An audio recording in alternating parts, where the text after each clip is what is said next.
Hi, my name is Miss Seaton. I'm going to be introducing a technique that I call washable marker watercolor.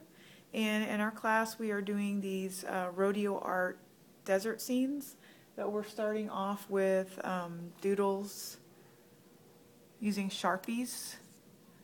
We create the landscape with the cactus, include doodles with the Sharpie, and then we move on to the washable watercolor. I'll show you how we do this process.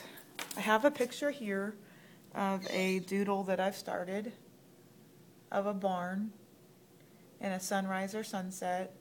I'm not completely done with the Sharpie doodle, but I'm going to go ahead and show you the process of the watercolor. What I have here is I have washable Crayola markers.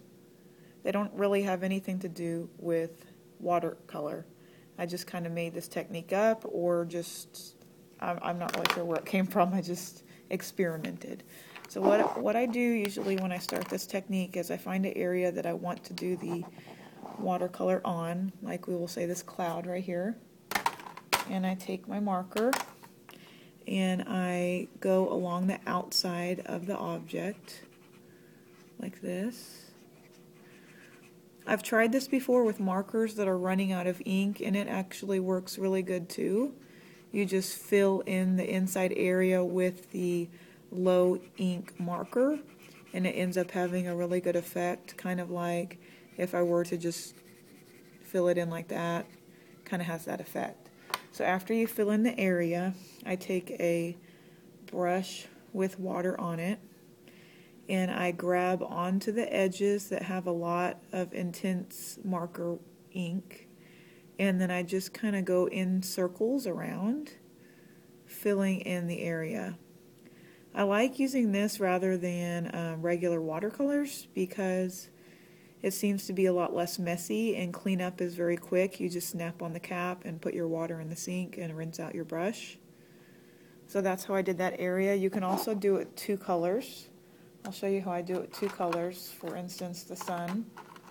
I'm going to take an orange marker and I'm going to fill in the outside of the sun with a darker color, which is the orange. Go around that. Just kind of lightly flood it in with some of that. Then I'm going to use a yellow, since it's in the same color family, it's warm. I'm going to fill in the sun with the yellow. And then do some more water on top of that. And what that will do is just fill in any empty area and also give it a blended watercolor look.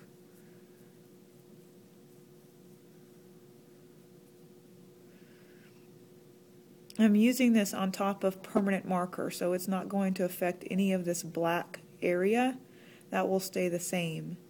Another thing I wanted to show you, like on this cloud that I just did here with only a primrose marker, if I want to add some warmth to that or a lighter color, I would probably use yellow or peach. And while it's still wet, if you want to, you can just put a little peach inside of it, and it'll still take on that watercolor look. So I'm just adding some peach in there, like that. And I will take a picture of this when I am completely done. I think it's a really nice thing to do with elementary school kids, especially because it's teaching them how to use a brush without having to worry about accidentally mixing the colors of those little watercolor palettes. And I just think it's kind of a neat technique, and I hope you enjoy it, and hope you can do it successfully. Thank you.